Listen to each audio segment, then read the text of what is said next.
Welcome back to the Kona Insider Show. Today we have Peaman here. A lot of you know him. He's a local legend. And yeah, maybe Peaman, you can introduce yourself a tiny bit. Maybe tell a bit about your background story, so the people who don't know you yet, get a better idea of who you are and what you're doing. Well, my name is Peaman, as you said, and it comes from actually from Peamana. So when I was a little kid, they called me Pea, P-E-A, no Okina on it, which is like a celebration or a carnival, kind of a fair. And it was mainly because I would always be so into sports that when I'd go to school, I'd bring, if it was football season, I'd bring like 3 footballs. If it was baseball season, I'd bring bats, balls. I was always like a moving party. Okay. So I think it kind of evolved into the Peaman races that we started in 1987. And now that means bringing buoys and cones and back in the day stopwatches. Of course, nowadays timing's much different. It's on apps on phones, but so it's just kind of like a moving party of sports. And the mana part, of course, like spiritual energy or strength. So a celebration with great spiritual energy. Pea mana. I've been Americanized to P-Man, because if you tell someone, "Hey, my name's Pea," they say Pea, and you go, "Yeah, P-E-A," and they go, "Oh, like P?" and you go, "Yep." So now I'm Peaman. I feel your pain. Yeah, the flow, it's the same thing. Right. Our names kind of evolve. We get Americanized, even in Hawaii. Having a Hawaiian name, I've been Americanized in Hawaii. How's that? Pretty typical America, as always. So the whole purpose having you on the show today is talking about the development of Ironman a bit. I have asked a lot of people in the community about this. We had feedbacks on both sides, but I think it's really special to talk to you because you have seen so much and experienced so much. So I don't want to limit the question too much, Maybe you can just start talking a bit about how it was back in the days, how it developed, and how you feel about the whole situation, how you feel in what direction it's going in your opinion. Well, Ironman. Yeah. I mean, back in the day, so my first experience with Ironman was seeing it in the magazine, seeing it in Sports Illustrated, and being like, wow, that's cool. I'd like to do that someday. When was that? So I think the first one that was in Sports Illustrated was the race that was in 1979. Because it was in Oahu, 78, 79, and 80. Yeah. And then it moved here to Kona in 81. So I saw it in the magazine, Sports Illustrated, probably around 79. Could have been 80, but I'm pretty sure it was 79. I thought, wow, what a cool event. That sounds like something really fun to do. And then I was just going surfing on, the back in the day, February. They originally had it February of 81. Yeah. We were heading down to surf, and somebody said, oh, let's stop by and watch this Ironman thing. And I go, oh, it's here? I didn't even know it was here. So there wasn't that many people doing it, Yeah. And then we went to the pier, and we watched the swim start, and, I was just instantly like, oh, this is the greatest thing ever. I'm going to do this next time it's here. Love it. So they had it in February of 82. Yeah. And then I skipped that one, but then they had it in October of 82. So when they had the second one, I entered that one.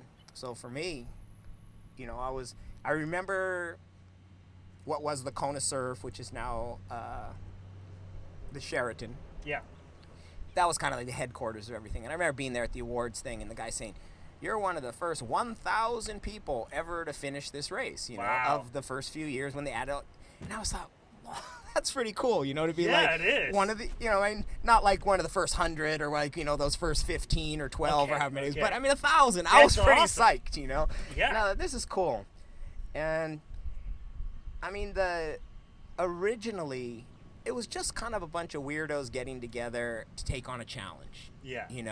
And as you know, the original bet was like, oh, who are better endurance athletes? Swimmers, bikers, or runners. Yeah.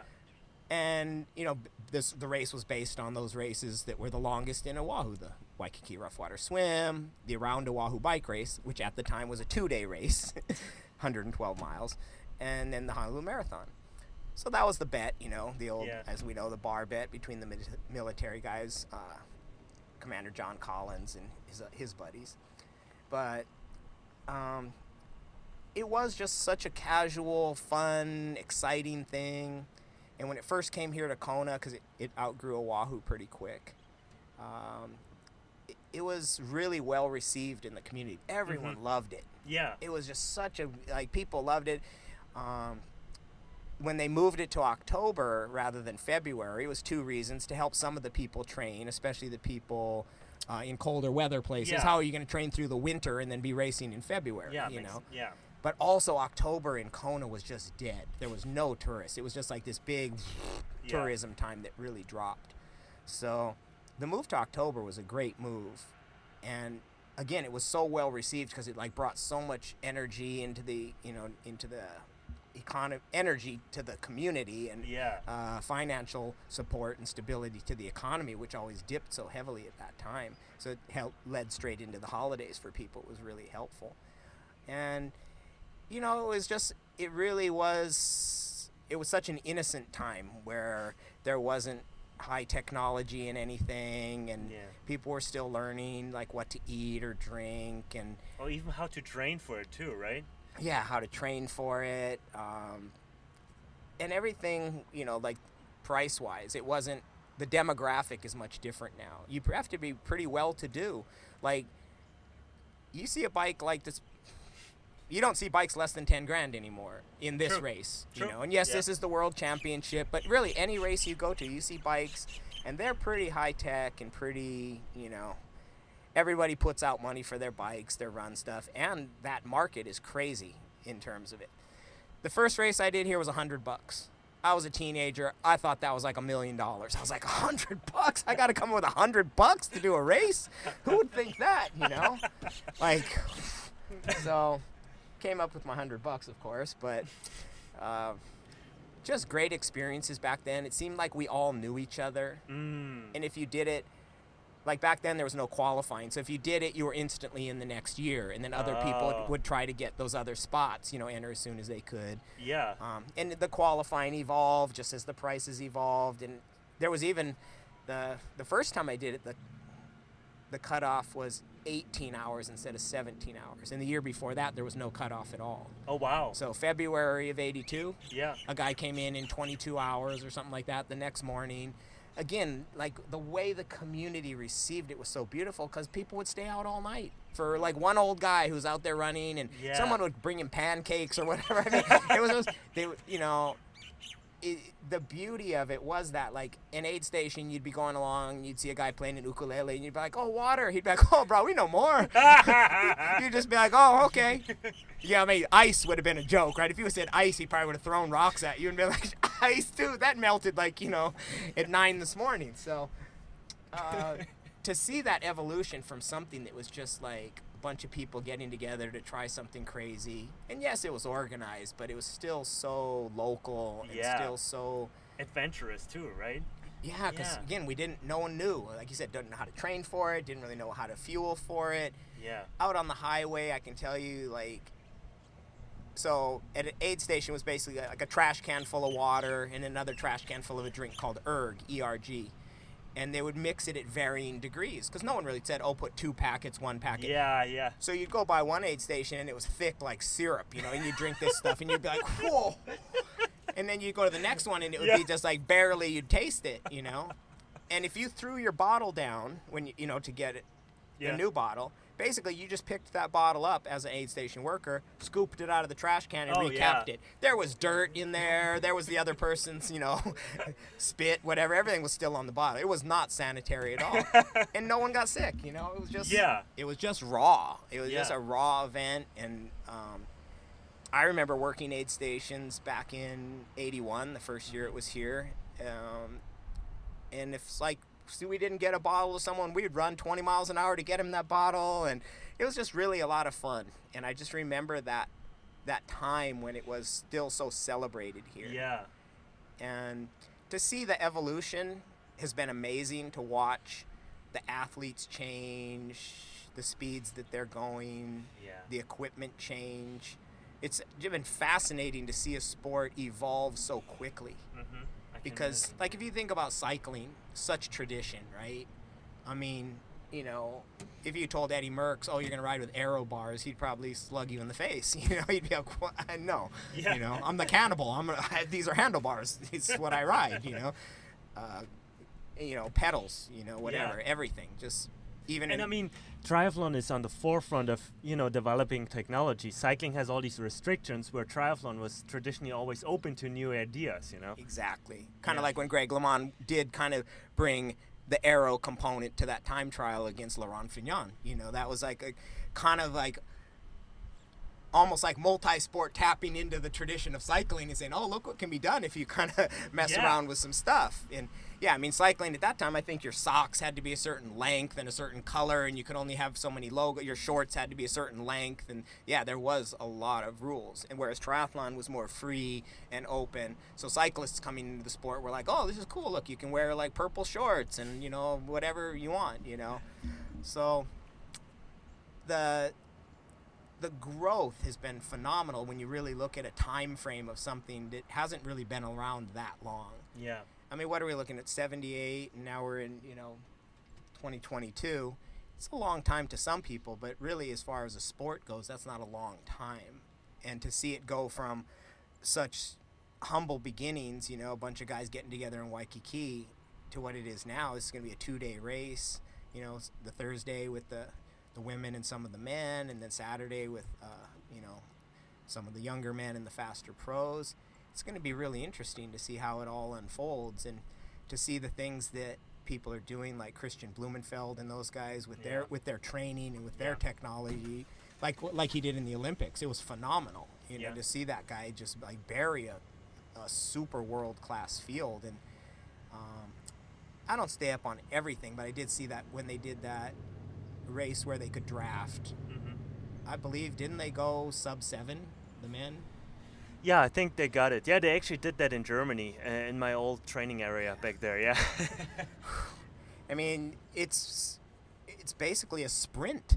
I mean, the paces they're going. If people could see like what that was really like time-wise, it's like when you watch a Kenyan or an elite marathon runner, and you're watching on TV. They don't look like they're moving that fast, and so it makes it look attainable. Like, oh, I could do that. But what people don't realize is like you couldn't even stay with them for 10 yards, not even 20, not 50. I mean, they're running that fast. Yeah.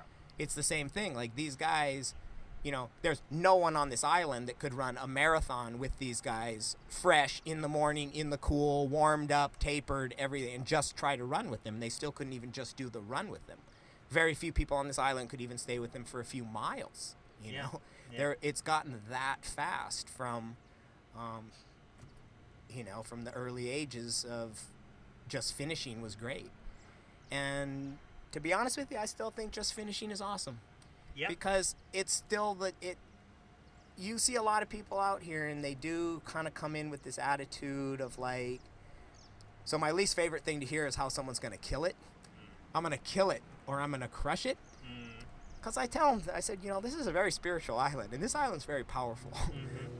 And, like my name, I earned my name, and my name is a very powerful name to me. Like it means much more to me than my birth certificate name does. Because when you're given a name like that, and it has so much energy and power to it. It's like this island. Yeah. This island is very, very spiritually powerful. It's still alive. It's still growing. And so if someone comes in, they don't have humility, keyword there being humble, to this island, and you say, oh, I'm going to crush it, I'm going to kill it, this island will chew you up and spit you out. It's happened to a lot of people over the decades. And you see some of these guys, some of the younger ones, they'll be starting the run just thinking, what did I get myself into? How did this happen? I was going to crush it. I was going to kill it. And they're walking. And you cheer for them, and you say, hey, hang in there. It'll come back. And they look at you, and they don't even look happy. They don't even look happy that you cheered for them. Yeah. And you just think, I wish these people understood how to be humble and how to, really understand what this race is about and what this island's about. And that just finishing is a beautiful thing, like it was in the very beginning. It's great when people go fast, but still accomplishing that distance. And you've seen people like Jürgen Zach and many other elite pros who will walk it and just say, you know what, it's not my day, this happened, I underfueled, or this or that, whatever, injured, whatever it may be. And when you see someone do that, you see that touch the hearts of the people again. And that's what brings the community back into it. The community is more interested in the soul of the race and the spirit of the race, and they really want to see the locals in it. It would be nice if they honored the locals with a special number color, or a circle on their number or something else like they used to. Because when the locals had a blue or a green number, and you could say, oh, Big Island guy, then or you just, you know, Yeah. the community really wants to support the Big Island people. And when you have that aspect to the race, it brings them back into it, wanting to help these elite people and these other visitors. But just kind of circling back to that finishing, regardless of your time, you'll still see that at midnight it's louder than it is for the leader, or let's say equal. Yeah. You know, Yeah. it's you know, it's still equal, which just shows it's wonderful that those guys are fast, and it's an amazing thing to see them do that. But it's a wonderful and amazing thing to see people coming in at any time of the day, you know, especially now. I'm sure the cutoff is still the same, 17 hours. So, So, do you think that some of the myth is lost here just because it got so expensive? You know, some people say.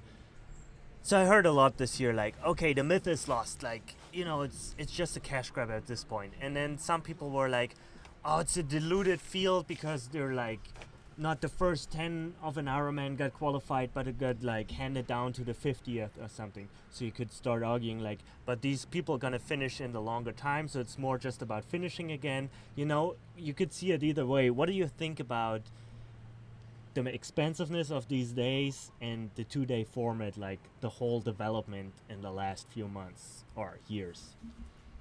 that's interesting. I mean, for me, I'm always old school. I love pack starts. I love Same. the mass. I love the cannon going off at 7 a.m.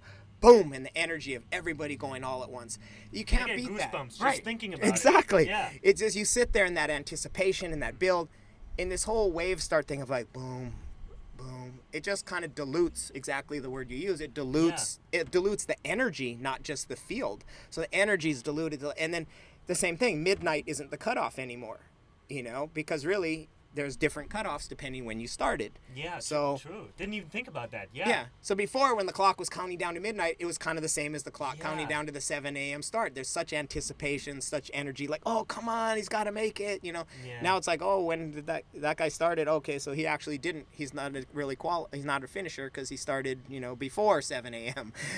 So Shoot, yeah. it kind of, you know, having the 2-day format, I think it's, like, personally, I don't like it. It feels like it makes the race feel more like it's about money. Again, getting more people here. Yeah. It brings in more athletes, more this and that. But I think the community isn't as receptive to the 2-day format, because then the roads are going to be closed down. The volunteer pool is down. People, one of the easiest ones in the past that's very popular is Water Patrol. Mike McMichael, the Surf Patrol, you know, all the guys on the boards. Yeah. He's having trouble getting people. Yeah. And that's the one that, like, I think is always full from by the time the one finishes the year before. It's like, oh yeah, I'm back next year, no problem, easy. Because it's great. You get to paddle around on a surfboard, cheer people on, your day is done. You did your volunteer job in like 2 hours in the morning. And it's a fun thing to do. And then I talked to him the other day, and he said, oh, could you volunteer on, you know, Thursday and Saturday? And I said, definitely Saturday, but Thursday I kind of have my commitments, you know. Yeah. So I'm not sure if I can do Thursday, but I will volunteer on Saturday in the Surf Patrol. But yeah, so like trying to get aid stations staffed Thursday and Saturday, and the road closures and things like that. I mean, in a big picture, they're kind of a small inconvenience to the community, but when the community's kind of already on edge with the amount of people here that are training, and you know, you've seen it, I've seen it, the literature and the things out trying to get respect, you know, asking the athletes, hey, would you please respect these aspects of the community and the island and the race itself? And, you know, they're all little things, and it's just a lot of cultural differences, you know, from what somebody would get at another race or another country or another state versus here. Everywhere is different. And so trying to get people aware of that does help. But, you know, it seems like from a business standpoint, I know there's been a lot of talk about, moving this race to other places, not just Kona. Yeah. I feel like this is kind of like them playing that hand, saying, we're going to ask for exactly what we want, and if we don't get it, we'll go somewhere else. And then no one can complain because then it's Hawaii's fault for not giving him the permits. So they're kind of over asking or trying to really up the ante and say, oh, do you guys really want us here or not? So I think it's partly a financial and I guess to some degree political game with Ironman versus the state of Hawaii saying, oh, do you guys want to cater to us this much? If it's not, oh, we're out of here. So, like if you look at it too, I think statistically the older people want tradition. Oh, bring it to Hawaii, bring it to Hawaii. This is tradition. It's legendary. It's an epic course. But I think the younger people are like, oh, it'd be cool to do it different places. And, I like the 70.3 aspect where we get to travel to a different country or a different state each year for the World Championship. So it's not as overwhelming as I thought it would be. I thought it would be like a landslide of, oh, this is, the mecca of triathlon. This is everybody's goal. Make it to Kona, make it to Hawaii, make it to this race. You don't feel that way anymore? You think this is gone a bit, that it's not the mecca? Like, I feel like when we had the chance to go to Utah, right? A lot of people didn't take the spot because they wanted to race here. That's why it's so crowded this year too, Yeah. I feel it's still the mecca. I think it's still the ultimate race. This is the one that, again, everybody has always wanted to do. It's just legendary. Yeah. So the thought of them changing it is, crazy. But I was surprised that there were, like, statistically, if you looked at the polls, I was surprised that the percentage of the people that wanted it here wasn't that much bigger than the percentage that was like, oh, we could go somewhere else. And I think it was mainly the younger demographic that was just saying like, oh, well, yeah, I like traveling around. That'd be nice to go somewhere, because they don't really know the tradition as much as. And by younger, I mean like maybe under 35 or under 30. They're just the younger guys. Under 35 here. I think most everybody else still considers Kona the mecca and kind of the granddaddy, and just all the legendary people that have been here. Everybody really if they look at the sport, who do they look up to? They look up to the people that did well in Kona. Yep. There's a lot of guys that raced really well other places. So the gentleman that's coming to stay up at our place, Peter Vaberchek from the Czech Republic, he's done over 200 Ironmans. Back in the day when I used to write in the newspaper here, and I used to write the previews for Ironman, Multisport Mania, every Friday in West Hawaii Today. I wrote about Peter as like a contender, like a top 15 guy. Yeah. He's one of those elite guys. And, he's,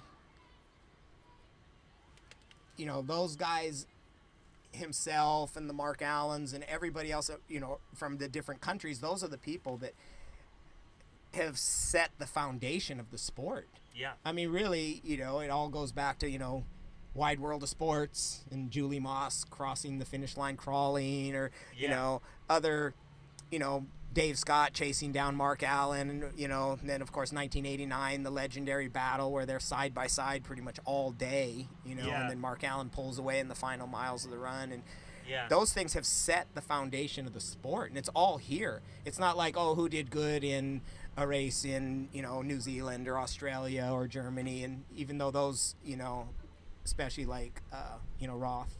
Yeah. That's Germany, that's always been a pretty legendary race. It still always comes down to Kona, And even Jan Frodeno, when he won the Olympic gold medal, they were like, okay, but can he win in Kona? Can he win in Kona? Right. That was always the big question. Yeah. They still want to know that about Christian Blumenfeld, right? Can he win in Kona? Sure, he crushed St. George, and, he sets these fast times in these, those time trial type races they set up, or, set to make fast times. But everyone wants to know what's going to happen in Kona. So there you go. It's still the mecca. It's still legendary. I hope it always is. I hope they keep bringing it back. I don't know, but the 2-day thing, I get it that they're trying to, I guess, maybe limit drafting or make the course more manageable, but I'd rather see it be an elite field all on one day, all at the same time. And again, if in my opinion, just go back to that mass start. It's just so much energy and so much power, and just to see everybody go boom. And that's part of the challenge of the race.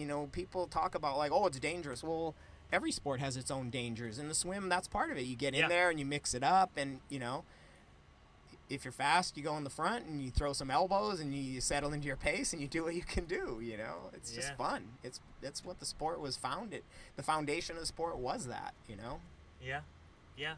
So, you organizing the Peaman events. They're finally back after way too long hiatus. Yeah. The community is happy. I'm super happy. We love this. We're so grateful that you're doing this. Maybe you can just talk about the Peaman events a tiny bit and explain how that, started and everything. Peamans. November of 1987, I think, was our first, what we call Frozen Pea Productions, which is a company that doesn't exist.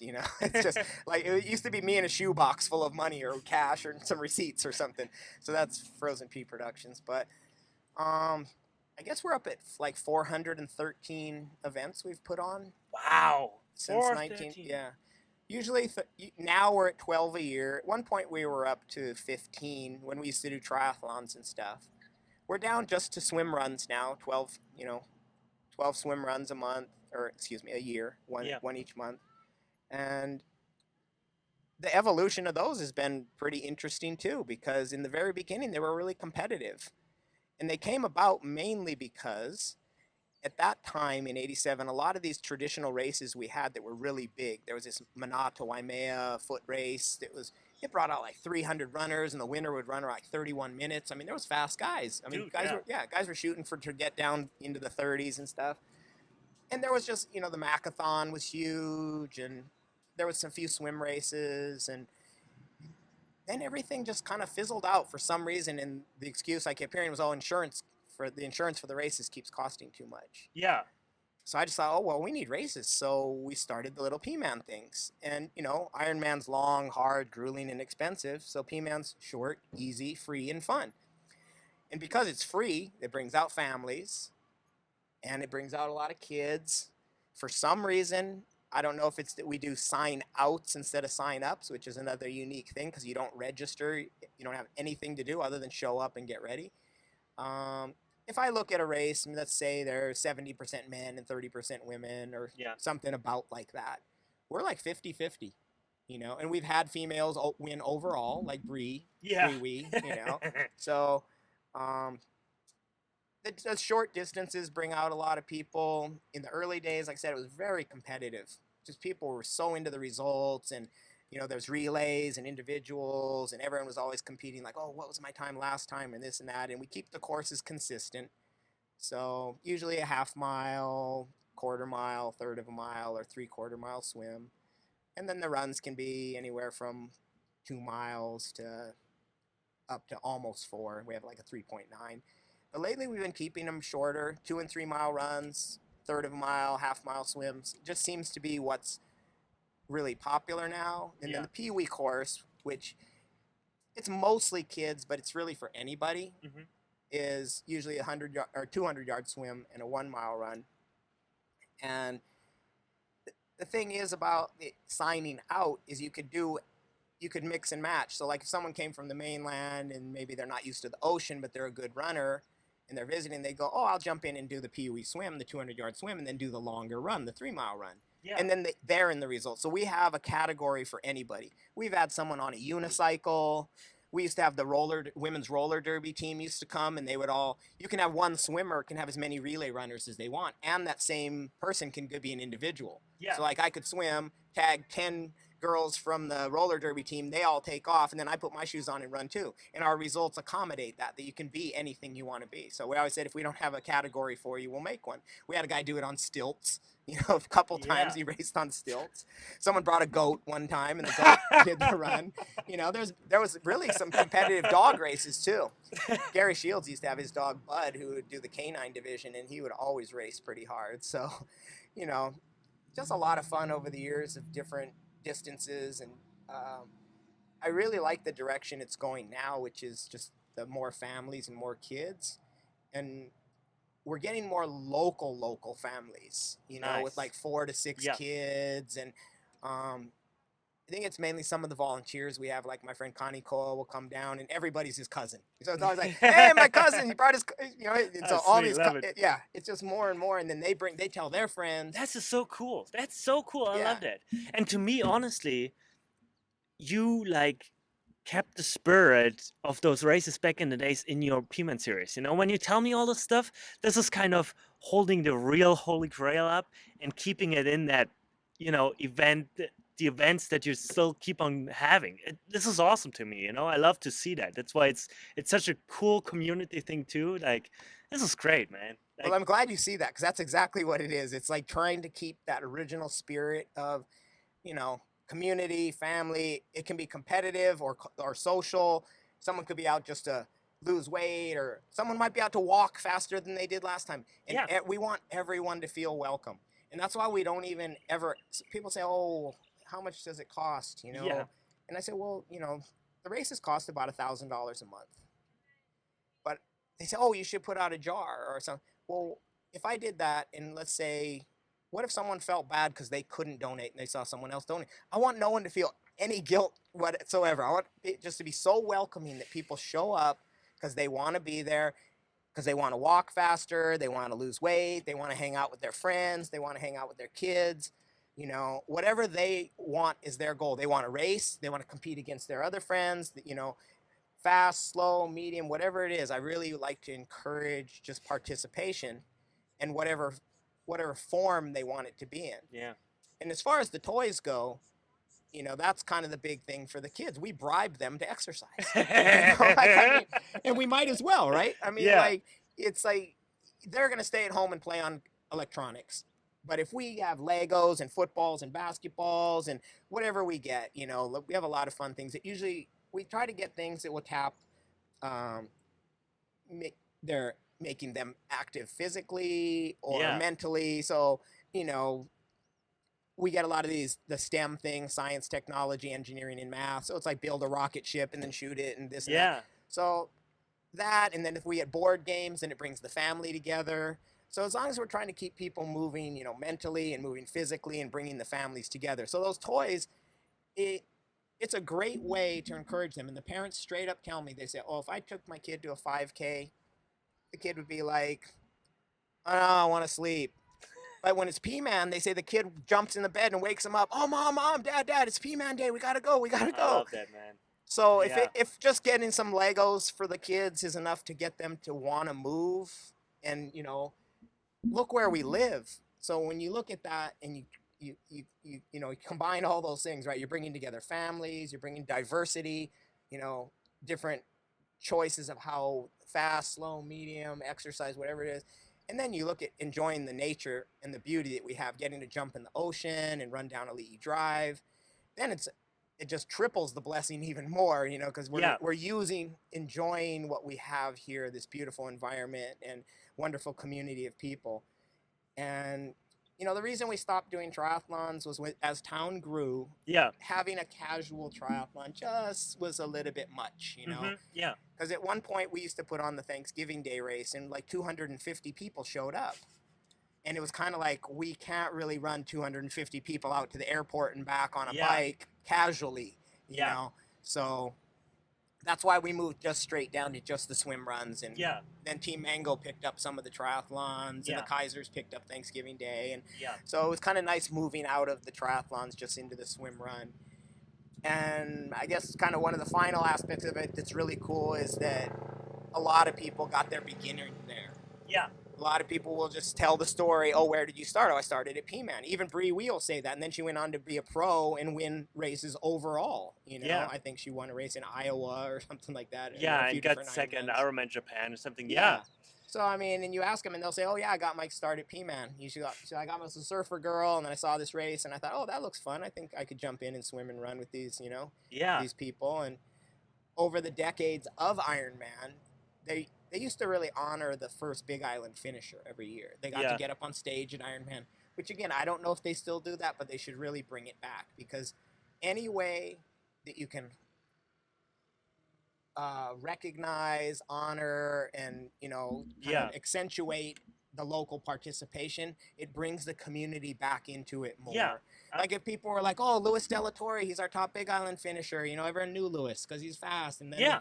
then he'd be up on stage, and what an honor, to be up on stage with the best in the world. And one year he was 27th overall. Wow. For a guy from Kona, that's really great. And Yeah. maybe he didn't wouldn't have gotten a pro award or this that, but he got up on stage as our top Big Island finisher. You know. And there's a question there that I always ask myself, and to be honest, this is still a bit of my personal motivation.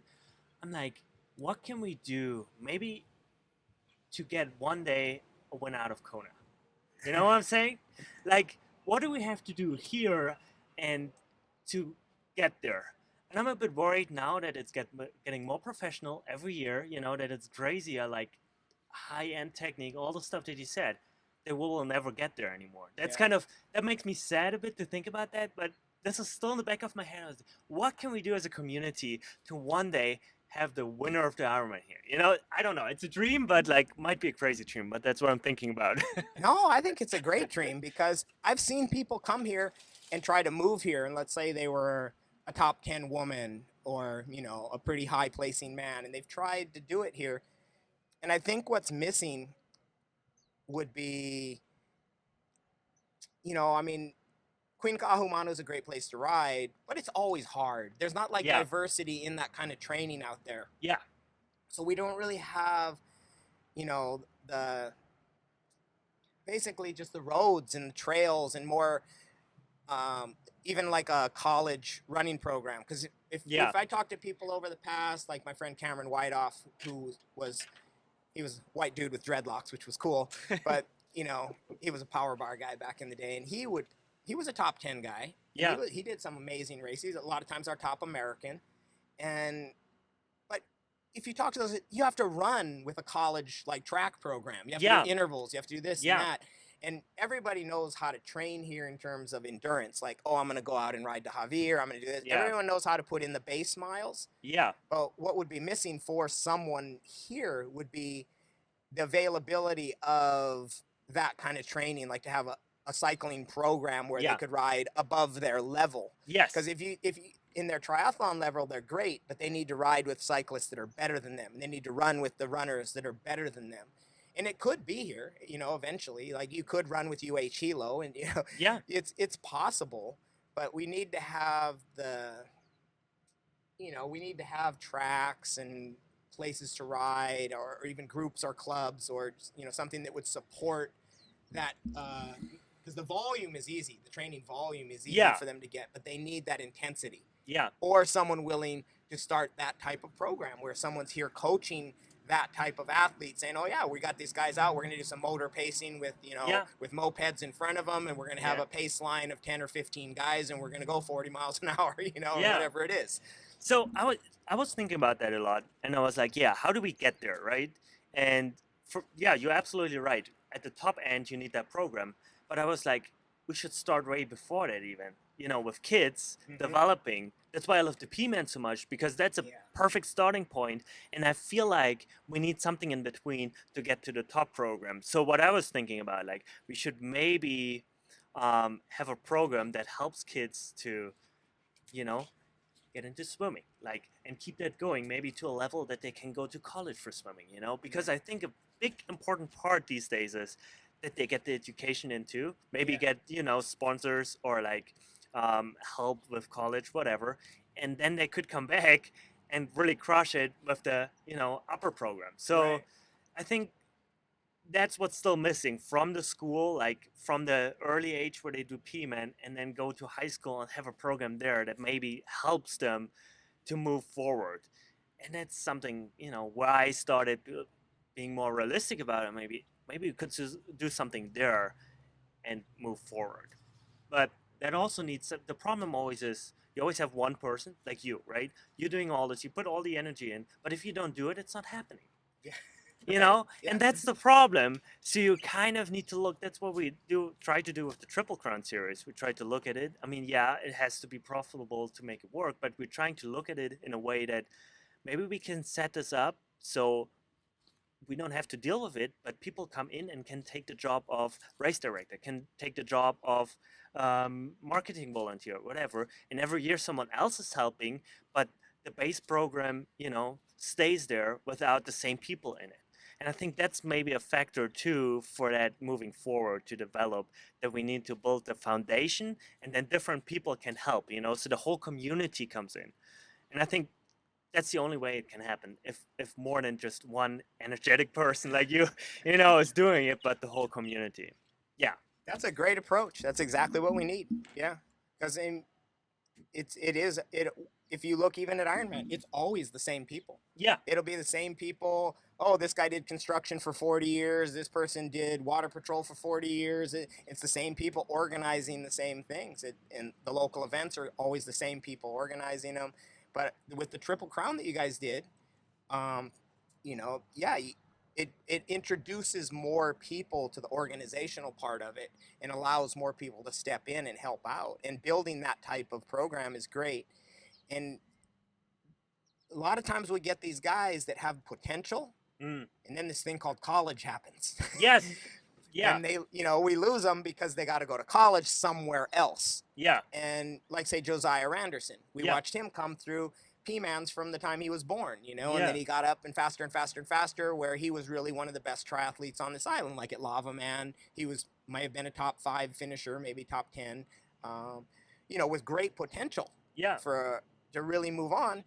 And now he's in college, and a lot of times when they head off to college, their goals or their drive changes because Yeah. they're no longer in that community that was supporting them as Yeah. their identity was that athlete. They were Yeah. they were a student, but their identity was, oh, I'm an athlete. And especially if the ones that we had as a triathlete, like that could have potentially move on to win an Ironman someday, they kind of have that area when they have to leave here because there's not really availability to programs here in schooling that they Yeah. can do here for their career or their life. So we need to find a way to fill that gap where they can be supported, Yeah. throughout and encouraged to stay in that field of, health and fitness and sports and racing, or, really have somehow create that opportunity for them to be a pro athlete. Yeah. Without just their family supporting them. Yeah. Yeah. Some 20-year-old kid and his family's paying for everything. After a while, they're kind of like, "Hey, we're over it. Get a job. Yeah. You're a great athlete, but come on, man, get a job." So, Yeah. um, I love that whole idea of just building programs here, building something that we could really just create some great athletes and great people that I developing. mean, you're already doing it. You're already doing it, but later on, like you said, they move away, they go away, and that's a bigger issue where we like need to Yeah. roll them back in. Yeah. Yeah. We need to get them to come back, or Yeah. keep them, have them understand what it is to be part of the community and want to, to continue what they were doing here and not Yeah. get so distracted with women and things like that and young ladies and drinking beer and those kind of things that happen when people move on. Oh, But, really? Never heard of that. Yeah. I don't know much about that myself, so I don't know. I've always been a weirdo. I stayed here. I didn't need to go anywhere. All I man. got is kailua-kona and Konawaina education, and that's it. So It's all you need. It's beautiful here. What else do you need? don't need anything else other than this. This is perfect. We have Yeah. everything we need. I think so too. Okay, maybe to finish and wrap this up, what do you think will happen in the future? Like, where do you see Ironman headed in the next 5, 10 years, or where you want to see it headed to? Maybe that's a better question. Well, where would I like to see it head? Well, if they could bring it back to one-day race and starting everybody at one time, probably won't happen. But I love that dream. Yeah. It's nice to dream. Yeah. I think the Ironman does really try to get the community. They try to smooth things over the best they can with the community by putting a lot of literature out to the athletes, and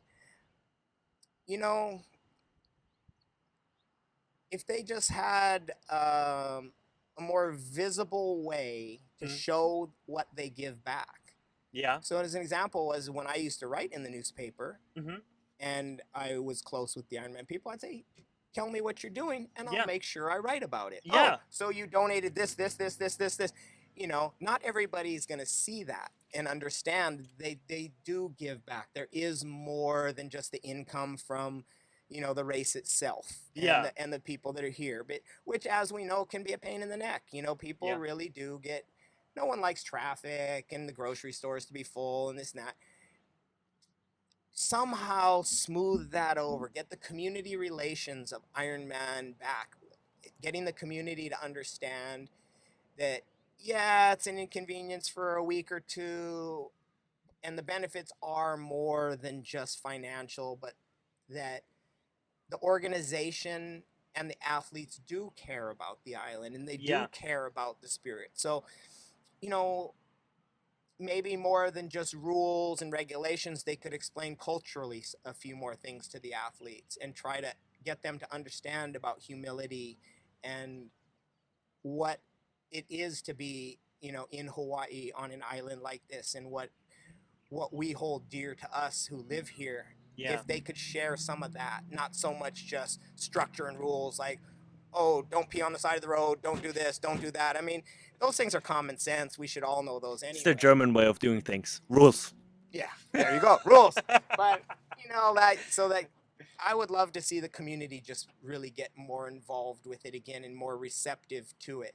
Yeah, And I do understand because I've been here and I know what it's like to be a participant and be in the race itself and be a volunteer, every aspect of it. I've helped Ironman with their public relations at times, like I said, writing about it, saying, oh, yeah, hey, look, they bought a new fire engine for the fire department and this and that. And I think if that was just, again, that in the cultural aspect, just getting yeah, people to really understand what how to relate with people here, because it is a very special place and a very special event, which I hope it never goes anywhere else, because it is the mecca. It is a great event. This race is the challenge. This race has so much power, so much mana to it, that to go somewhere else, it would just be another race. And so, I mean, again, that it's might be a challenging thing to pursue, but the more that could be done just to really smooth over those community relations and get people to understand, like, you know, that what an honor it is to be yeah. here and what a special place this island is, and not just be so focused on it is a very narcissistic sport to some degree. Yeah, You're going to yeah, be focused on yourself. Otherwise, you really wouldn't be in the sport. It is a very self absorbed and very selfish sport. So, if we could get some of those people to open their mind and their heart a little bit more and understand, wow, what a privilege it is to yeah. be here. I don't know what it would take to do that. Um, Even From if it was at the awards or the welcome party, having somebody get up and give a nice talk and yeah, explain to them kind of what I'm trying to share with you. And even if out of 100 of those people you touch the hearts of 5 of those people, they'd be able to share that with other people, and it could really start a snowball effect where people would really understand the honor of racing here and the privilege and the beauty of it. that was awesome, Peaman. I'm really really grateful that you took the time to talk to me and do this podcast here. Um, what a huge amount of knowledge and experience you have. Like, thank you so much. Like, I always love what you do. Like I said, local hero here. Definitely very grateful for all you do. Thank you so Thank much, you. man. Thanks, Flo. I appreciate you, my friend. Alrighty.